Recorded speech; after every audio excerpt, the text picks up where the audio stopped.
Abra 1 Coríntios, capítulo 11. 1 Coríntios 11. Tem uma palavra aqui de Deus para a sua vida. 1 Coríntios 11.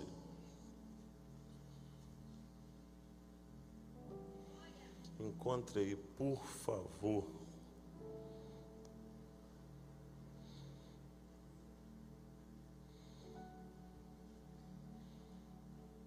1 Coríntios 11, a partir do verso 23 até o 26, que eu vou ler. 1 Coríntios 11, 23 é o texto base que a gente usa para a Santa Ceia.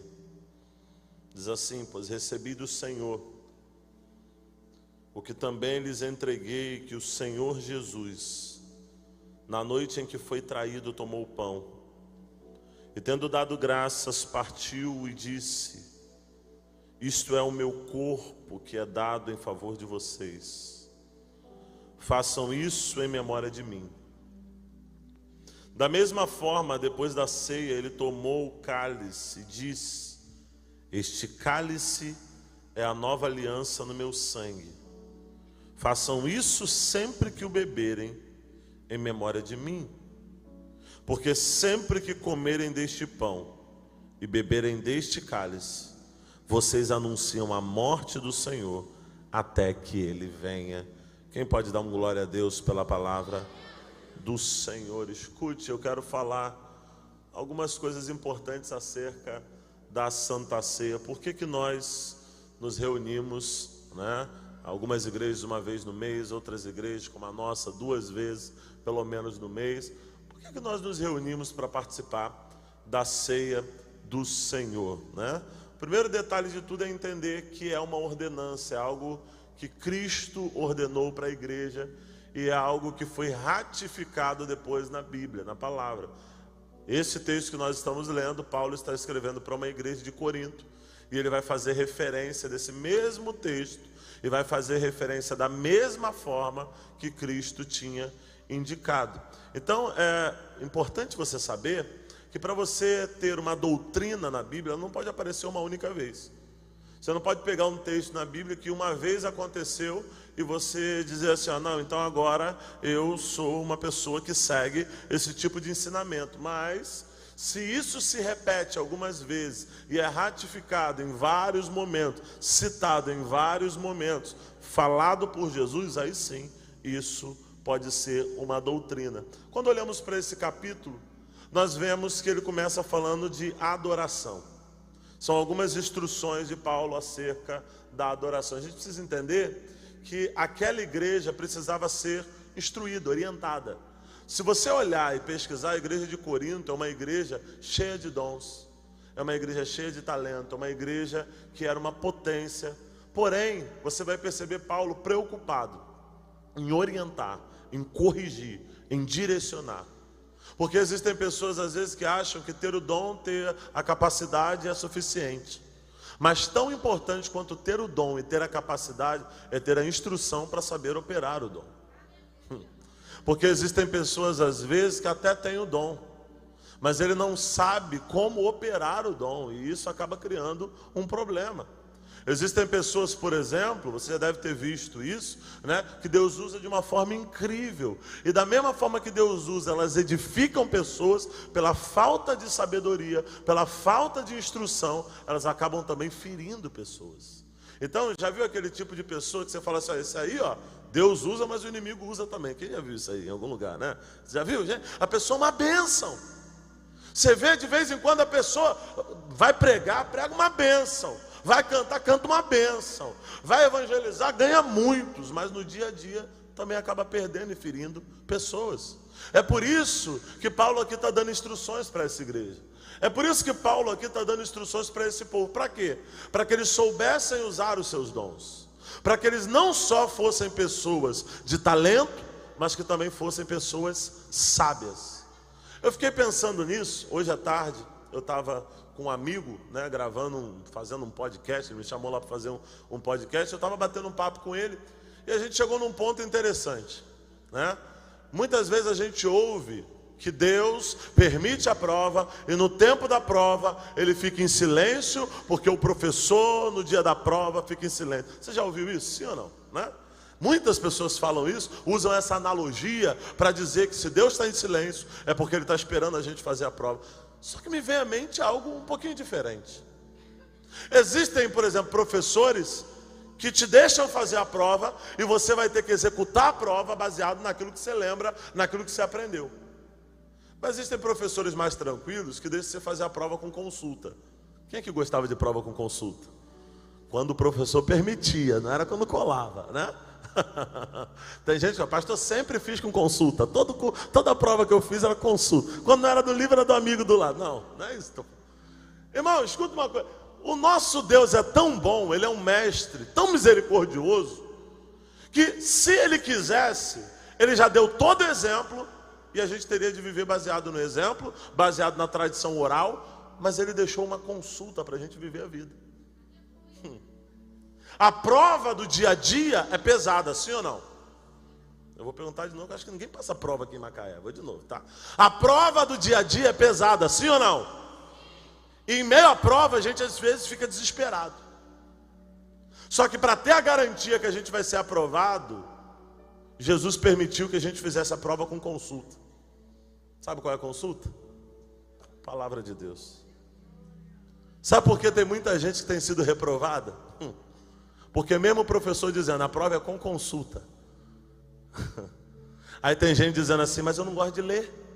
Então ele prefere ficar na prova do que olhar para a palavra de Deus, olhar para as instruções e entender o que Deus queria falar. Quem sabe alguém veio aqui dizendo, eu estou esperando uma resposta de Deus. Eu até creio que nessa palavra Deus vai te dar uma resposta, mas eu também creio que quando você abrir a palavra de Deus na tua casa, quando você abrir no teu celular, lá no aplicativo da palavra de Deus, Deus vai falar contigo. Tem consulta para você vencer essa prova. Quem tem Bíblia aí, levanta, vai. Levanta aí a Bíblia, vai, levanta, isso. Esse aí é o manual para você vencer. Esse aí é o manual para as coisas darem certo. Esse aí é o manual para as coisas funcionarem. Essa é a consulta que você precisa fazer. A palavra de Deus. E por isso Paulo está dando uma direção. Por isso Paulo está dando uma orientação acerca primeiro da adoração. E aí ele vai dar alguns conselhos. Só que ele começa, o primeiro verso é interessante. A introdução aqui, ele vai falar sobre como deveria ser esse modelo. O modelo do cristianismo e o modelo do discipulado. Ele vai dizer, olha, tornem-se meus imitadores, como eu sou de Cristo. Então a preocupação dele é a adoração. Mas antes da adoração, ele se preocupa também com o discipulado. Ele se preocupa em dar testemunho, em dar exemplo. Ele se preocupa em ensinar quem anda com ele em fazer a coisa certa. Eu já vi muita gente às vezes falando, olha, Paulo estava muito íntimo de Deus para poder dizer, olha, pode me copiar, você vai copiar Cristo. Verdade. Mas sabe por que ele fala isso? Porque era ele que deveria ser a referência para esse povo de Corinto. Então ele está validando a mensagem dele, dizendo, olha, o que eu estou escrevendo, eu não estou escrevendo de mim. Então, copiem aquilo que eu estou fazendo, que vai funcionar. Eu ouvi só um glória a Deus, né? A maioria das vezes a gente gosta de viver aquela frase, faça o que eu digo, mas não faça o que eu faço. É ou não é? Você viu o pastor Elvis pregando aqui na conferência? Quem estava aqui na conferência terça-feira? Lembra quando ele falou, põe a mão na nuca? Põe a mão na nuca. Aí fez aqui, aí todo mundo fez igual. Isso é nuca onde? Por quê? Porque é mais fácil copiar o que você vê do que o que você ouve. Então muitas vezes a gente quer ensinar o mundo como um cristão, ou como a igreja, ou como as pessoas devem se comportar, mas a nossa conduta não está ensinando. A nossa fala é bonita, as nossas frases são bonitas e as nossas postagens são bonitas, mas e a nossa vida? Quem convive comigo, quem convive contigo, pode dizer de verdade o tipo de cristianismo que você tem. Isso tem me feito refletir de verdade, gente. Uma introdução aqui sobre a questão da adoração, sobre a questão do discipulado. Paulo está dizendo, eu imito Cristo. É uma atitude que eu tomo. Eu me pareço com Ele e eu vou influenciar pessoas. Eu quero profetizar sobre a tua vida, que você vai imitar a Cristo, você vai se parecer com Ele e você vai influenciar pessoas. Eu declaro em nome de Jesus que as pessoas na tua família vão se parecer mais com Cristo, porque vão ver o teu exemplo. Eu declaro em nome de Jesus que naquele trabalho as pessoas vão desejar se parecer com Cristo, porque vão ver o teu exemplo. Recebe isso aí em nome de Jesus. Eu declaro em nome de Jesus que você é a resposta para lugares difíceis. Você está entendendo o que eu estou falando? Você é a resposta para lugares difíceis. Nunca mais reclame de uma situação, de um lugar, porque eu profetizo, eu declaro, Deus está te dotando de capacidade de mudar cenários. Deus está te dotando de capacidade de influenciar e não ser influenciado. Romanos 12:2, não vos conformeis com o mundo, mas transformai-vos, olha isso, pela renovação do vosso entendimento, para que possais alcançar qual for a boa, perfeita e agradável vontade de Deus. Conformar, tem gente que acha que é aquela questão do conformismo. Tá bom, eu aceito. Não é só isso. Conformar está falando de tomar forma. Porque com quem eu me relaciono, eu me pareço. Fala para alguém que está perto, fala, com quem eu me relaciono, eu me pareço. Olha para alguém que está perto e fala, eu estou parecido contigo? Fala aí, vai. Pensa nisso, gente. Com quem eu me relaciono, eu me pareço. Tem um americano que diz, e essa tese ficou muito famosa, que nós somos a média das 5 pessoas que escolhemos para nos relacionar. Tenta lembrar de 5 aí, rapidão. Pessoas que você se relaciona, são seus amigos. Lembra aí, rápido, vai. 5 pessoas, pastor, não tenho 5, eu tenho 2. Tá ruim o negócio, né? Eu não estou falando de ser extremamente amigo. Relacionamento, trabalha junto. Quem são as pessoas que você escolhe para estar perto? Quem são essas pessoas que você escolhe para andar? Isso é uma coisa para a gente refletir. Aí alguém vai dizer, pastor, então só tem que escolher gente perfeita, gente boa. Não existe. Você tem que escolher gente boa. E você tem que ter também um quórum nesse grupo para pessoas que você vai estender a mão e vai ajudar. Porque senão vai ser só relacionamento por interesse. No teu grupo tem que ser pessoas que te incentivem e tem que ter pessoas também que você incentiva. Alguém entendeu isso aqui ou não? O problema de muitos é que dentro do grupo dele, dentro dos relacionamentos dele, ele só tem pessoas que estão muito piores do que ele. E aí puxar muita gente por muito tempo é cansativo. Alguém entendeu isso aqui ou não? Vou dar um exemplo. Eu te deixo escolher 5 pessoas, você escolhe 5 atribulados. Vou ganhar para Jesus. Irmão, tu vai ter que puxar o tempo todo. Porque eles vão ter muita coisa em comum. E por ter muita coisa em comum, o ambiente vai ser ditado por eles. Aí você fala, não, mas eu tenho poder de transformar. O perigo é naquele dia que você não está tão bem. Quem confessa que tem dia que está meio descrente, meio atribulado? Tem gente aqui que falou, está amarrado, pastor. Que é isso? É o pior de todos. Que a hipocrisia foi que Jesus mais combateu. Que é isso, pastor? Acordar atribulado? Irmão, direto. Aí tu fala assim, me guarda hoje que eu não estou legal não. Não é, gente? Essa humanidade que é a graça das coisas. É você perceber que a gente é tão falho, que a gente é tão pecador e o negócio ainda avança, ainda dá certo. É só Jesus mesmo. Se não for ele, não funciona. Se não for ele, não dá certo. A questão é, não escolha só pessoas melhores do que você. Fala para alguém que está perto, não escolha só pessoas melhores que você. Ok? Fala, mas também não escolha só gente ruim. Fala aí, vai. Tem que ter uma mescla. Você vai olhar para algumas pessoas e vai dizer, essa pessoa me inspira. E eu estou falando de gente que inspira, não necessariamente é gente culta, é muito inteligente. Não. Às vezes a pessoa pode te inspirar por perseverança. Às vezes a pessoa pode te inspirar pela fé. Às vezes a pessoa pode te inspirar pela forma que trata os filhos. Às vezes as pessoas podem te inspirar pela forma que presta culto. Irmão, todo pregador já admirou um pregador para dizer, caramba, um dia que eu pregar eu quero falar igual aquele irmão. É ou não é? Lembra disso? Cadê os homens vencedores aí, vai? Isso, hoje estão animados, hoje o povo está bom, legal. Ó, Santa Ceia, os crentes estão aí. Olha, aqui. Você lembra que a gente jogando futebol, brincando de futebol? Você brincou de futebol, né? Não é possível. Brincando de futebol, aí tinha aquele negócio, alguém chutava, o outro dava um pulo e falava, Tafarel, lembra disso? Ele achava que era o Tafarel. Aí batia de cabeça, se ralava todo, se machucava. Mas ele gritava um nome, sabe o que era isso? Referência. Só que era intuitivo. Fazia um gol, aí gritava, eu sou o Ronaldinho. Aí gritava, eu sou o Pelé, os mais antigos, né? Aí gritava, eu sou o Garrincha, os antigos, né? Enfim. Por quê? Referência. Referência. Eu estou mostrando para você. A questão é, será que a nossa geração vai falar no nosso nome? Jesus Cristo. Daqui a 3 gerações vão falar de você? Olha para alguém fazer essa pergunta. Daqui a 3 gerações vão falar de você? Irmão, quando você começa... Eu não sei quem já teve curiosidade de fazer árvore genealógica. Alguém já teve curiosidade? Para saber de onde veio e tal. É impressionante porque você vê o pai, avô. Quando você vai para o bisavô, a grande maioria de nós não teve contato. Não tem... Aí perde, para ali. Agora, você consegue imaginar... A gente está pregando e está falando de Paulo até hoje, está falando do exemplo de Paulo até hoje, disso ter sido registrado na palavra de Deus. Que servo de Deus era esse, gente? Isso me faz refletir. E aí eu quero liberar uma palavra, porque eu vim aqui liberar a palavra. Eu quero declarar que você vai ser uma referência estática para a tua família.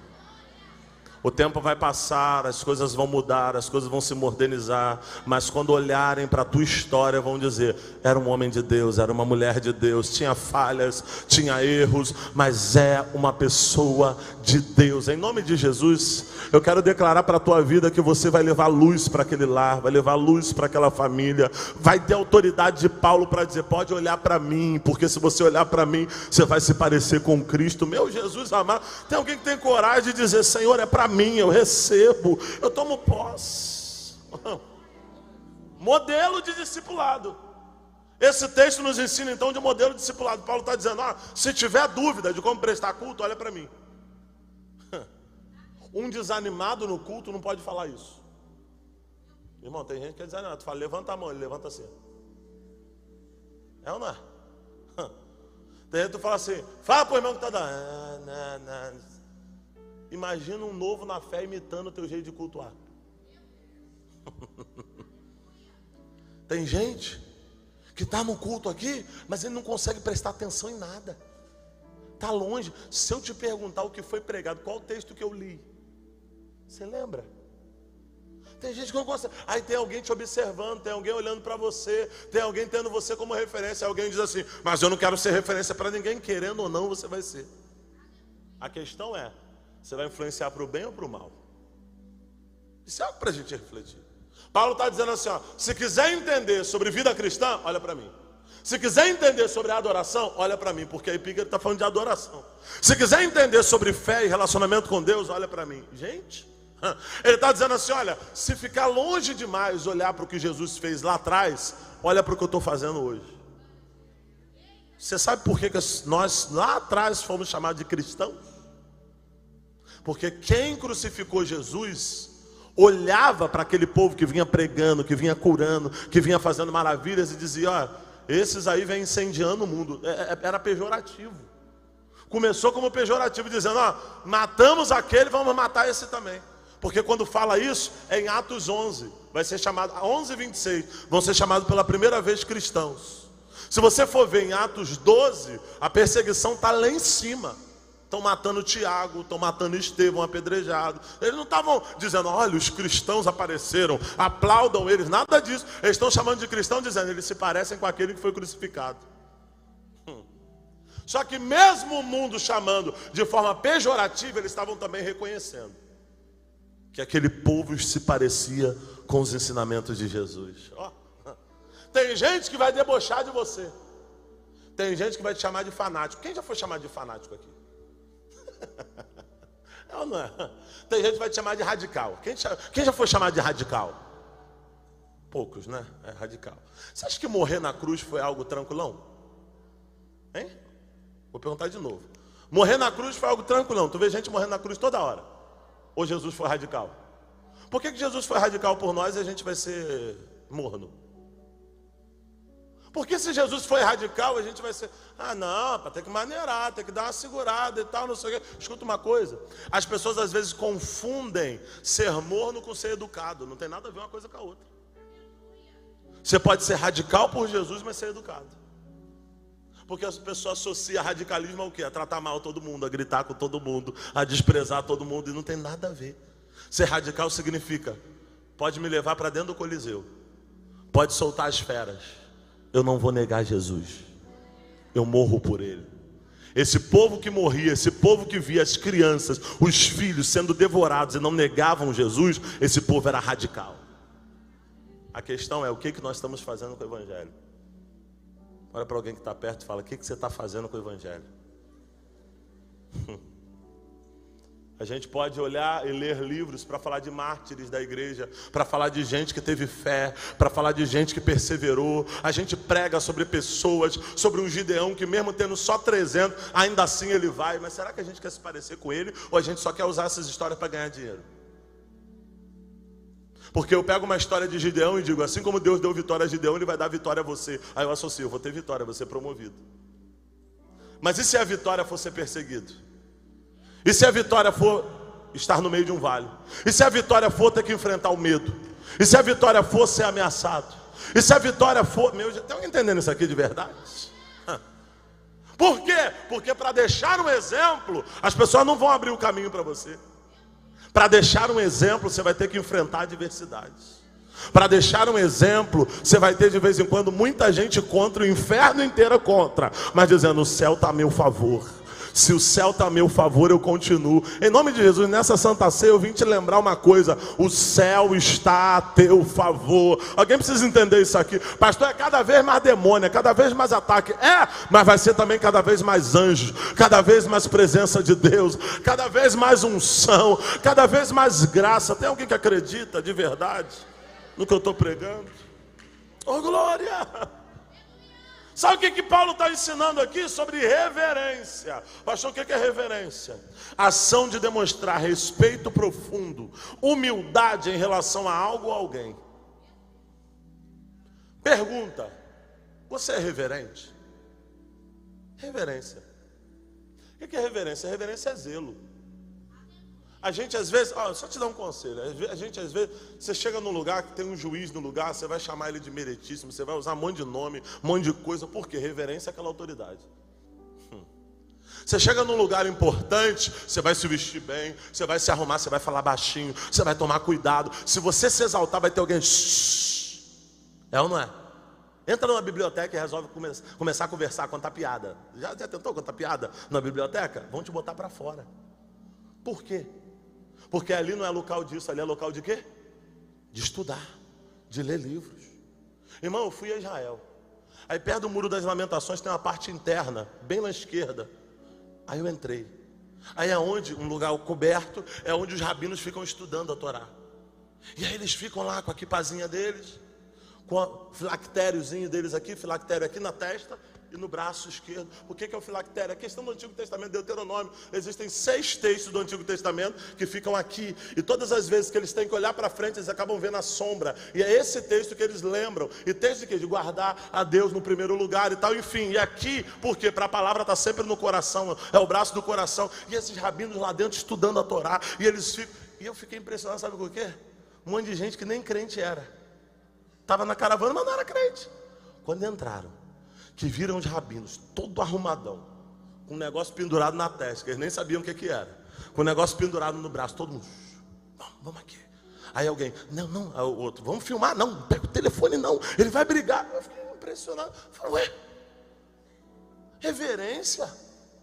Eles estão vendo alguém arrumado, reverência. A gente entra na casa de Deus,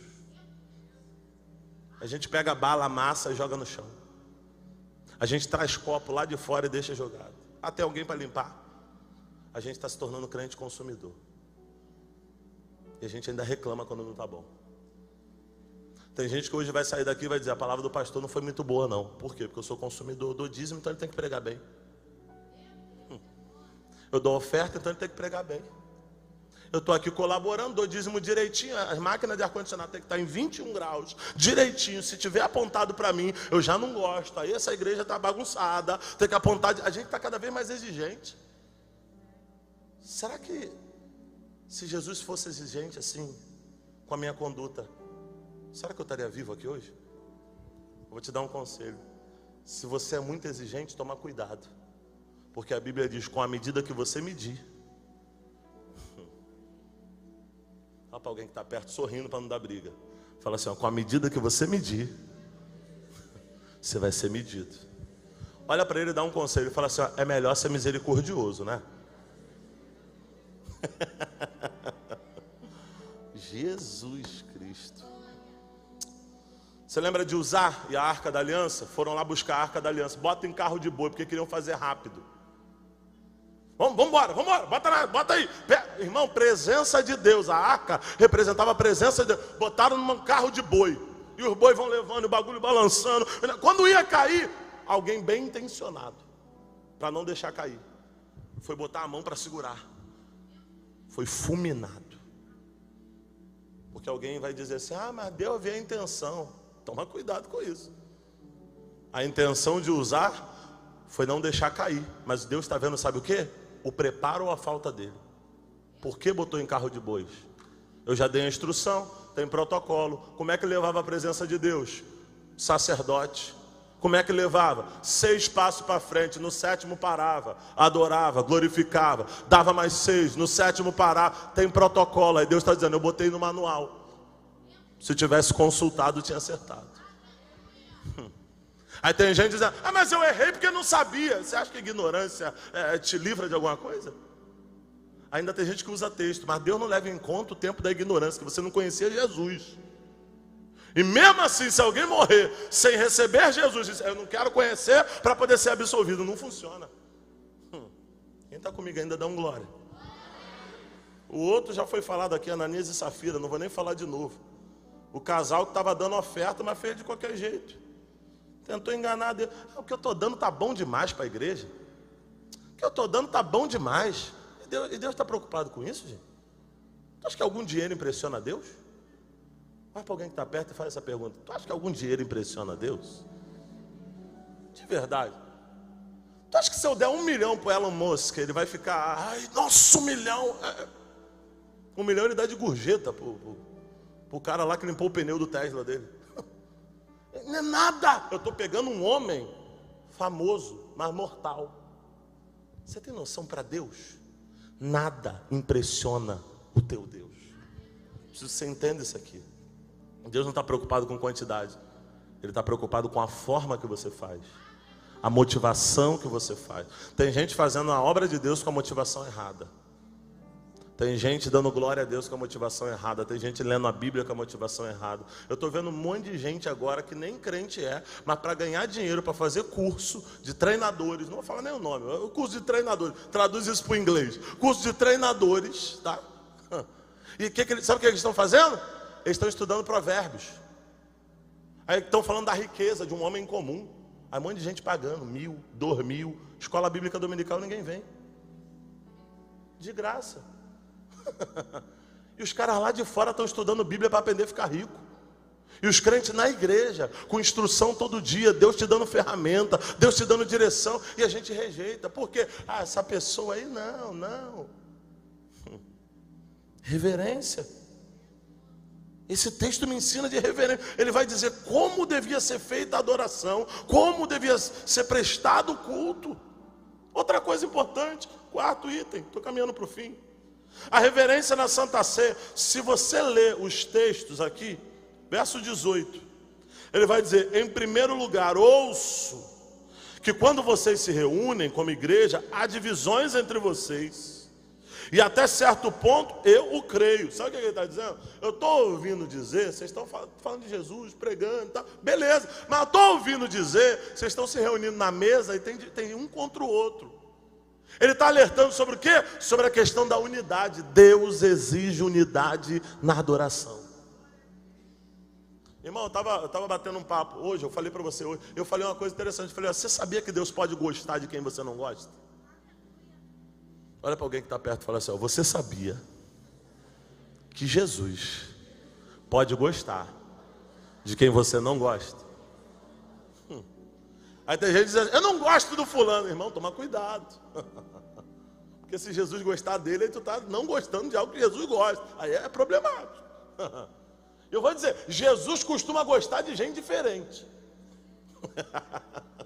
Tinha uma mulher que todo mundo queria apedrejar. Jesus vai para o outro lado, fica lá desenhando na terra. Aí ele fala assim, ó, quem não tem pecado, atira a primeira pedra. Ele mudou o foco. O foco era a mulher. E se fosse olhar para a razão, aquela mulher merecia, porque a lei dizia isso. Só que o que Jesus vai fazer? Ele vai defender sem defender diretamente. Ele vai dizer, ok, ela está em erro, tudo bem. Mas para atacar pedra nela, não pode ter erro. Sabe o que ele está dizendo? Só eu posso. Para fazer com ela, tem que estar perfeito. Sabe o que Jesus está querendo dizer? Você tem um monte de motivo para falar que o irmão não é crente, que o irmão não presta, que o irmão está sendo usado pelo inimigo. Aí Jesus está dizendo, eu sei, eu poderia condenar, você não. Eu sei, eu poderia atacar pedra, você não. Eu poderia botar no inferno, você não. Jesus amado. Pastor, mas ele faz coisa errada. Ué, é só diferente a coisa errada do que você faz, do que eu faço. Sim ou não? Pastor, então a gente vai relativizar tudo? Não. A gente vai olhar para o espelho. É o que esse texto nos ensina. Examine, pois, o homem ao seu amigo. Examine, pois, o homem o quê? Eu vou te dar 30 segundos para você pensar tudo que você tem que mudar na tua vida. 30. 30.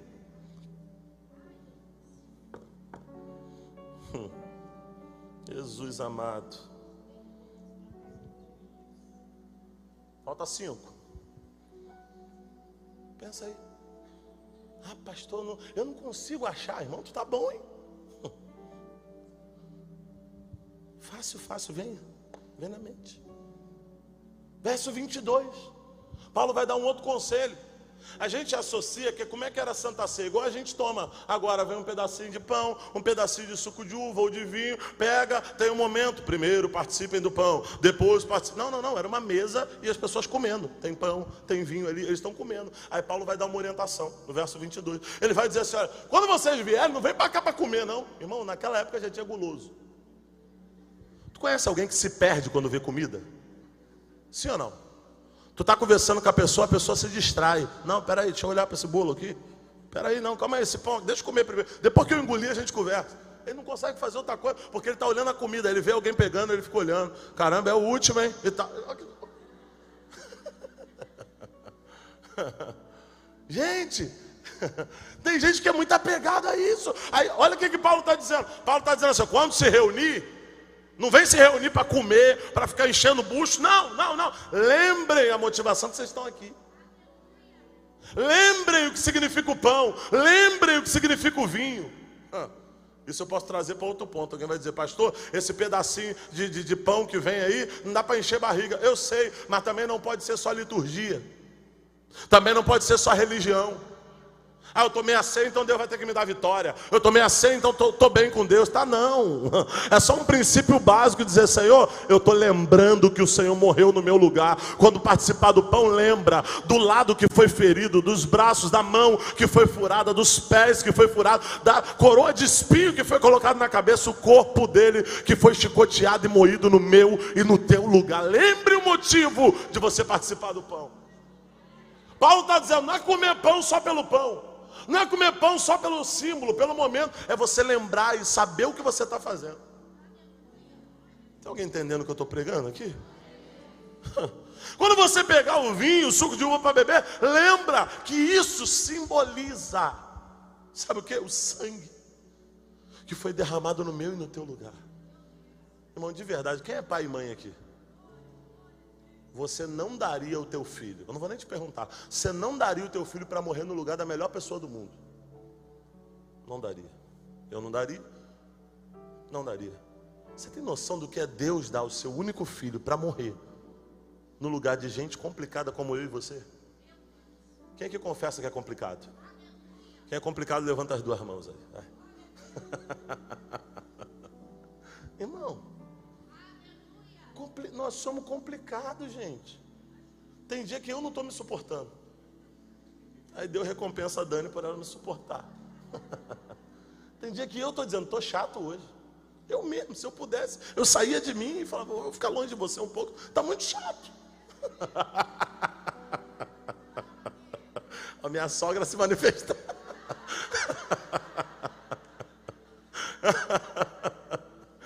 Ai, Jesus. Escuta isso. Gente, nós somos complicados. Nós somos difíceis. E a gente às vezes quer exigir do outro que tenha sempre compreensão, que sempre nos entenda, mas a gente não consegue entender um pouquinho. A gente não consegue compreender um pouquinho. Santa Ceia não é só pegar pão, não é só pegar vinho, é você lembrar o motivo que você faz isso. Por que você faz isso? Verso 27. Olha o que vai dizer. Pastor, como é que se participa da ceia? Portanto, todo aquele que comer o pão, beber do cálice do Senhor, indignamente será culpado de pecar contra o corpo e o sangue do Senhor. Sabe o que representa isso aqui? Ao participar da ceia, Deus exige santidade. E santidade é um processo, não um estado que se chega. Entende isso aqui? Porque senão alguém vai dizer assim: pastor, eu ainda não sou perfeito não, eu tenho meus problemas. Eu sei, mas santidade é uma busca. É uma procura, dia após dia. Eu vou melhorar, eu vou melhorar, eu vou melhorar, eu vou melhorar. Quinta-feira eu sou melhor do que quarta, sexta eu sou melhor do que quinta. Então santidade é Deus dizendo: eu exijo um processo de mudança. A gente está acostumado a falar do quê? De algo, o amor do Senhor me liberta. Sim, mas também é um compromisso, porque relacionamento é compromisso. Entende isso? Relacionamento é compromisso. A gente só quer coisas hoje em dia que nos liberem.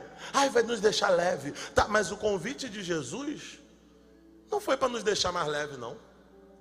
A gente pega aquele texto de que o fardo é leve e tenta confundir as coisas. Olha o convite de Jesus: quem quer vir após mim? Qual é o primeiro? Negue-se a si mesmo. Olha para alguém e fala: negue-se a si mesmo, vai. Olha para ele e fala forte agora. Fala assim: tome a sua cruz. Fala: e siga Jesus. Irmão, o que ele está falando é... Jesus está dizendo: quer me seguir? Quer vir após mim? Quer viver uma nova vida? Primeiro requisito: negue-se a si mesmo. Sabe o que é isso? É um nível de maturidade maior. Porque a gente está acostumado ao quê? A gente está acostumado a alguém dizer para a gente o que pode e o que não pode. Sim ou não?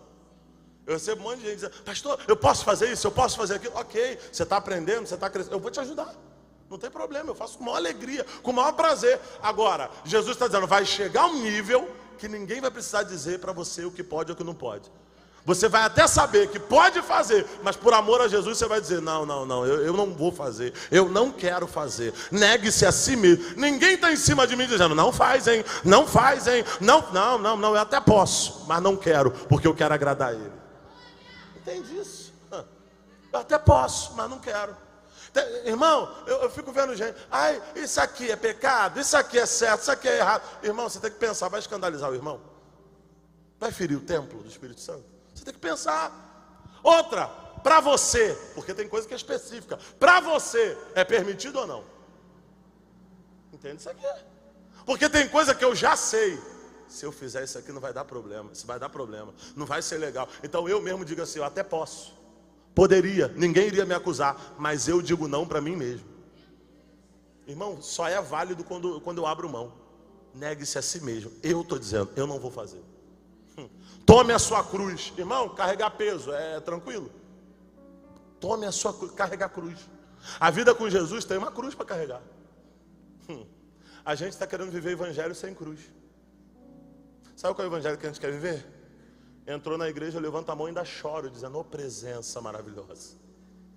Só que às vezes a gente está usufruindo de uma presença que outros tiveram que buscar para implantar. Eu vou repetir isso aqui, tá? Tem gente às vezes num culto usufruindo de uma presença, do ambiente que outros tiveram que buscar para prover para você. Porque se dependesse da minha e da tua busca, não ia ter presença nenhuma. Mas tem gente de joelho, tem gente buscando, tem gente clamando, tem gente abrindo mão, tem gente negando a si mesmo, tem gente dizendo: até poderia estar aqui, está lá em outro lugar, mas eu estou na casa de Deus buscando, porque eu amo a presença dele. Aí tem outros que estão chamando: ai, que ambiente bom. Aí ele acha que o culto é aqui. Só que o que ele está provando aqui é baseado na oferta de alguma Maria que entregou um vaso e quebrou, e o ambiente inteiro foi contagiado. E quando está no ambiente de culto, até Judas acha que é adorador. Mas ele só está pegando a beirada da adoração de Maria, que quebrou, e a adoração dela contagiou todo o ambiente. Vou te fazer uma pergunta: você está colaborando com esse ambiente de adoração? Ou você está aqui usufruindo da busca de outro? Pergunta para alguém isso aí, vai. Fala, você está contribuindo com o ambiente da adoração? Irmão, eu gosto dessa hora, que um monte de gente começa a se negar a falar. Essa parte é boa. Vamos lá, vai. Fala, se você está contribuindo com o ambiente da adoração, ou você está usufruindo da adoração de Maria? Você está no caixa eletrônico, você foi depositar ou você foi sacar? Você veio no culto hoje aqui entregar ou você veio sacar? Tem gente que saiu de casa dizendo, hoje eu vou para a igreja para ser abençoado, então veio sacar.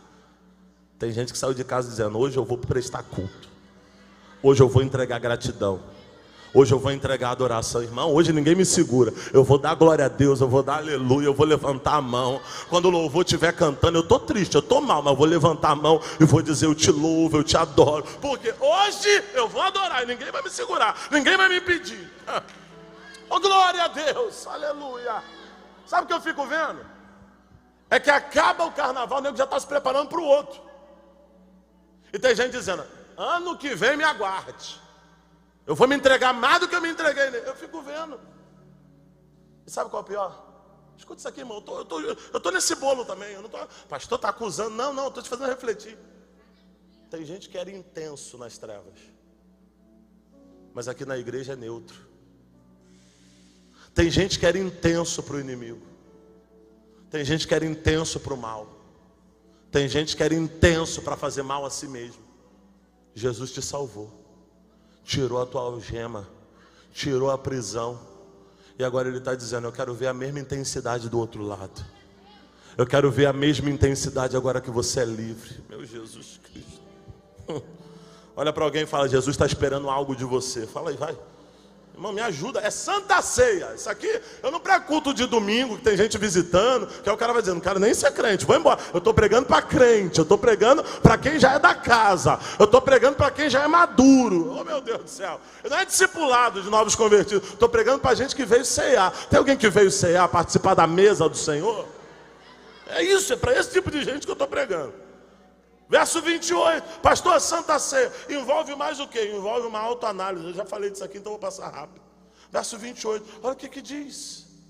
Examine-se cada um a si mesmo, e então coma do pão e beba do cálice. Então, comer do pão e beber do cálice, para lembrar do sacrifício de Jesus, primeiro, eu tenho que examinar a mim mesmo. Eu tenho que olhar e dizer, caramba, eu preciso melhorar. Quem é que confessa que precisa melhorar? É um exame. Sabe quando a gente entra em crise? Quando a gente acha que é merecedor da bênção. Sabe quando a gente entra em crise? Quando a gente acha que Deus está demorando. Confessa aí, quem já entrou em crise por achar que Deus está demorando? É ou não é? Porque a gente fala, caramba, eu estou 10 anos vindo na igreja, cadê? Caramba, eu estou fazendo campanha, 10 campanhas, e cadê? É ou não é? Caramba, todo domingo eu não falto um. Sabe o que você está dizendo? Eu estou perfeito. Sabe o que você está dizendo? Eu estou fazendo a minha parte. E aí a gente não lembra do autoexame do que? Ainda falta melhorar isso. Ainda falta acertar aquilo. Caramba, eu nem concluí aquilo outro que eu prometi. Caramba, no início do ano eu prometi que eu ia ser um obreiro. No início do ano eu prometi que eu ia ajudar na casa. No início do ano eu prometi que eu ia ser dizimista. No início do ano eu prometi que eu ia no evangelismo, que eu ia fazer alguma coisa, algum departamento. E não fiz nada disso e estou cobrando mesmo. Não, é melhor ficar quieto. É melhor pensar em alguma coisa que eu preciso melhorar. Eu vi um aleluia baixinho do pastor Romário. Vamos lá. É isso. Exige uma análise pessoal. Cada um examine a si mesmo. Irmão, examinar a si mesmo, não é o outro. Verso 29. Olha o que exige a Santa Ceia. Pastor, não vou nem tomar da ceia hoje. Não faz isso não, irmão. Estou te ensinando o motivo de você participar da ceia. Os princípios da ceia. Verso 29.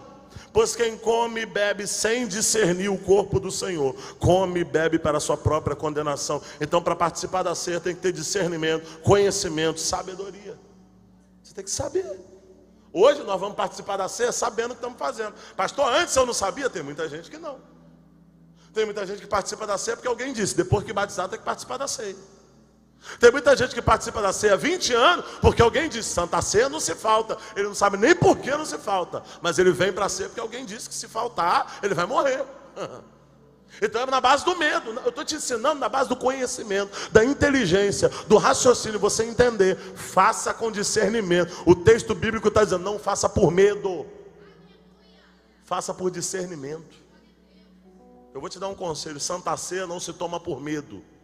Santa Ceia se toma por discernimento. Eu sei porque eu estou fazendo. Por quê? Porque Santa Ceia é uma questão de gratidão, de relacionamento. Como é que eu vou ser grato por medo? Acontece. Tem gente que é grato por medo. A criança, um tio deu alguma coisa, ao pai fala, agradece teu tio. Aí a criança, depois, agradece, senão ele vai te dar presente mais. Então tá bom. Ô tio, obrigado. Ele está fazendo por quê? Por coração? Ele está fazendo por medo de não ganhar o próximo presente. E tem gente participando da ceia há anos, com medo da vida não avançar. Tem alguém aqui? Dá um glória. Verso 30. Olha aqui. Algumas consequências. Por isso há entre vocês fracos, doentes e vários que já dormiram. Isso aqui são as consequências para quem não domina e não entende do assunto. Olha o perigo da ignorância. Aí os versos 31 e 32 vai falar da disciplina e que vai evitar a condenação. A importância da confissão e disciplina. A pessoa às vezes fala assim, pastor, eu não consigo entender. A igreja dá uma disciplina. Eu já vi até gente famosa dizendo, fulano está em pecado, tem que botar no altar mesmo, porque é o altar que cura. Onde ele leu isso? Onde viu isso na Bíblia? Jesus amado. Olha o verso 31, eu vou ler. Eu não ia nem ler, mas vou ler. 31 e 32. Mas se nós tivéssemos o cuidado de examinar a nós mesmos, não receberíamos juízo. Quando, porém, somos julgados pelo Senhor, estamos sendo disciplinados para que não sejamos condenados com o mundo. Sabe o que é isso? Eu vou resumir para você. Quando você passa por um processo de tratamento na igreja, quando você passa por um processo de Deus, né? Está na disciplina. Você passa por esse processo, Satanás nunca mais vai poder te acusar. Porque quando ele vier acusar, você vai dizer, não, eu confessei. E a Bíblia diz que aquele que confessa e deixa, alcança a misericórdia. É o que ele está ensinando aqui. Ele está dizendo, quem passa pelo processo de disciplina, não pode mais ser acusado. Entende isso?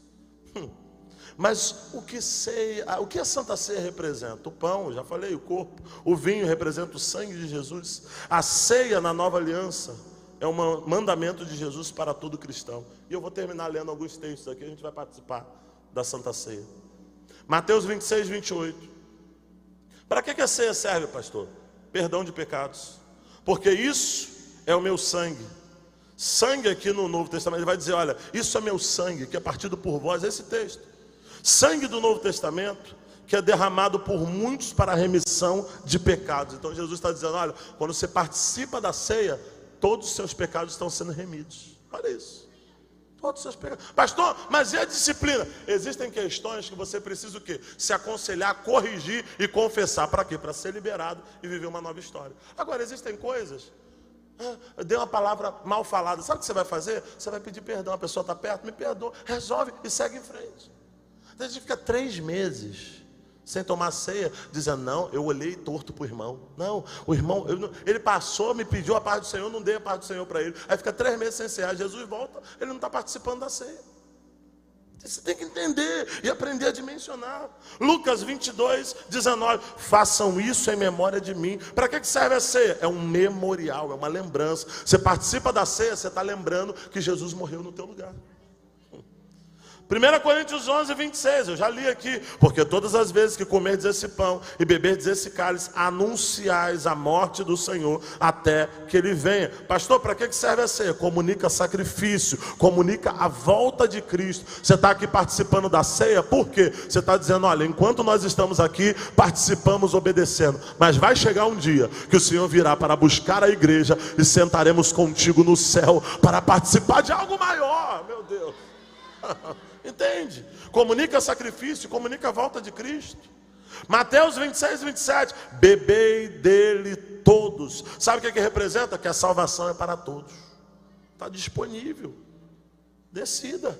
João 6,54, quem come da minha carne e bebe do meu sangue tem a vida eterna, e eu ressuscitarei no último dia. O que representa, pastor? Prática daquele que tem a salvação e espera na vida eterna. João 6,56, para que significa? Para que a gente participa da ceia, pastor? Quem toma a ceia permanece em mim e eu nele. Manutenção de relacionamento. Ó. Mateus 26, olha quanto texto, gente. E tem gente ainda negligenciando. Mateus 26, versos 26 e 28. Jesus tomou o pão e partiu, e tendo dado graça. Pão, o corpo, fala da unidade da igreja. Corpo fala de conjunto de membros interdependentes. Partir o pão, exercício de generosidade, que é o oposto de avarezas. E o que ele vai fazer? Ele deu graças. O que representa a Santa Ceia? Representa gratidão.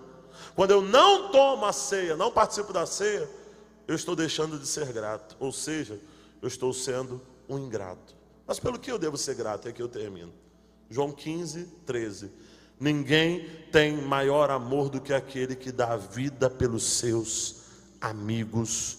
Quem pode celebrar Jesus porque morreu no teu lugar? Você pode se colocar de pé? Hoje eu vim te instruir por que você toma a Santa Ceia. A palavra de hoje foi para você aprender. Porque às vezes entra dia, passa dia, a gente vai pregando como se todo mundo soubesse. Tem gente que às vezes não. Pastor, como é que é isso? Como é que participa da ceia? Como é que Hoje, por causa dessa noite, você nunca mais vai poder dizer que não sabe a importância da ceia, que não sabe o porquê se participa da ceia. Feche teus olhos, eu quero orar por você. Vou chamar aqui os obreiros. Podem vir, por favor.